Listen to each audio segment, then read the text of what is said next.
ஹாய்ங்க. பாவக்கால எவ்வளோ ரெசிபிஸ் பண்ணியிருக்கோம். ஆனால் எல்லாமே கசக்குது, ஏதாவது ஒரு வகையில் அந்த கசப்பு தெரியுது அப்படின்னு சொல்கிறவங்களுக்கு இந்த டிஷ்ஷை ஒரே ஒரு டைம் மட்டும் ட்ரை பண்ணி பாருங்கள். அதுக்கப்புறம் பாருங்கள், அவங்களோட ஃபேவரட் லிஸ்ட்டில் இந்த பாவக்காய் தான் இருக்கும். இப்போ வாங்க எப்படி செய்யலாங்கிறத பார்க்கலாம். இதுக்கு வந்துட்டு நான் ஒரு 4-5 பாவக்காய் எடுத்திருக்கேன். இது வந்து நாட்டு பாவக்காய், ஒரு வெங்காயம், ஒரு தக்காளி. இதுக்கு வந்து ஒரே ஒரு மசாலா அரைக்கணும். என்னென்னா ஒரு 1/4 மூடி அளவுக்கு தேங்காய், அது கூட 1 ஸ்பூன் சீரகம் சேர்த்துக்கோங்க. சேர்த்து கொரகொரப்பாக அரைச்சி எடுத்துகிட்டு வந்துடுங்க. ஸோ இவ்வளோ தான். இப்போ நம்ம பாவக்காவை வந்து குட்டி குட்டியாக கட் பண்ணிக்கலாம். இது வந்து பெருசாக போட்டிங்க அப்படின்னா வதங்காது, ரெண்டாவது வந்து கசப்பு ஓவராக இருக்க மாதிரி இருக்கும். ஸோ அதனால் நீங்கள் குட்டி குட்டியாக கட் பண்ணிக்கோங்க. இது நாட்டு பாவக்காய் அப்படின்றதுனால அதுக்குள்ளே இருக்க விதை பாருங்கள் எவ்வளோ ஸ்ட்ராங்காக இருக்குன்னு. ஸோ கத்தி வச்சு கட் பண்ணவே முடியல. ஸோ முடிஞ்ச வரைக்கும் நான் கட் பண்ணி அதுக்கப்புறமா உங்களுக்கு காட்டுறேன். ஏன்னா ரொம்ப அப்படியே அந்த விதைங்க எல்லாமே உள்ளே அவ்வளோ ஸ்ட்ராங்காக இருக்குது, சுத்தமாக கட் பண்ணவே முடியல. ஸோ ஒரு பெரிய கத்தி வச்சு தான் கட் பண்ணணும். ஸோ உங்களுக்கு கட் பண்ணிவிட்டு நான் காட்டுறேன்.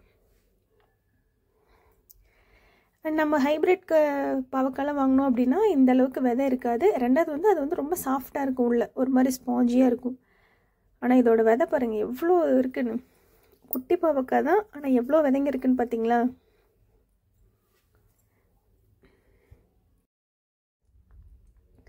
அவ்வளோதான். ஒரு வழியாக எல்லா பாவக்காயோட விதையுமே எடுத்தாச்சு.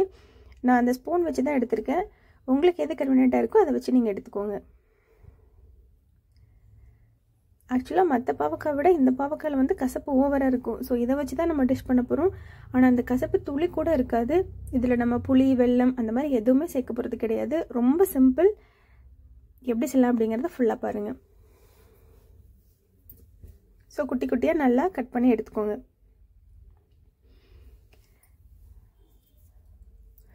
அவ்வளோதான்.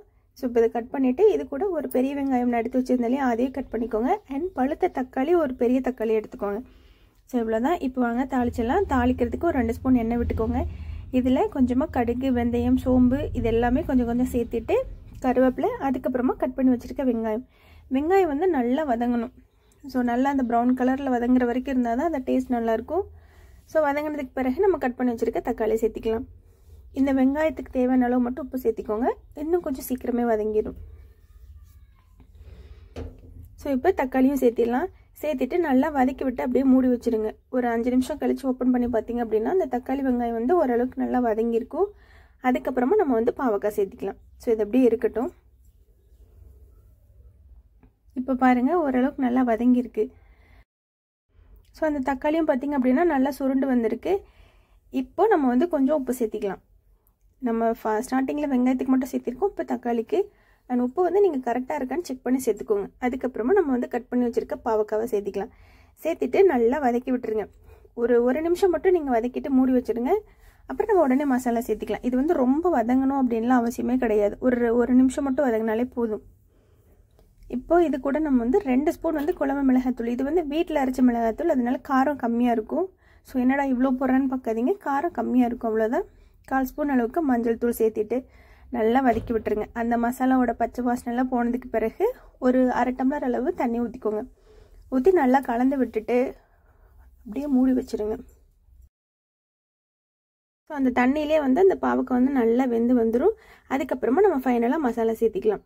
நான் வந்து இன்னும் கொஞ்சம் தண்ணி சேர்த்திருக்கேன். சேர்த்துட்டு அப்படியே மூடி வச்சுருங்க. ஒரு 10 நிமிஷம் கழித்து ஓப்பன் பண்ணி பார்க்கலாம். பாருங்கள் நல்லா அப்படியே சுண்டி வந்துருச்சு.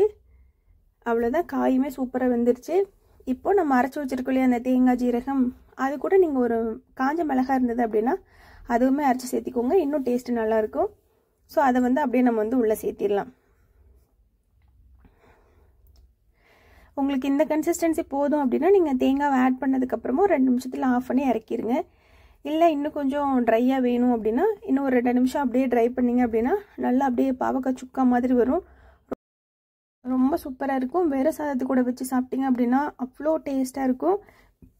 பாருங்கள், நான் இதோட வந்து இறக்கல, இன்னும் கொஞ்சம் ட்ரை பண்ணும் அப்படிங்கிறதுக்காக நான் இன்னும் கொஞ்சம் நேரம் வச்சுருக்கேன்.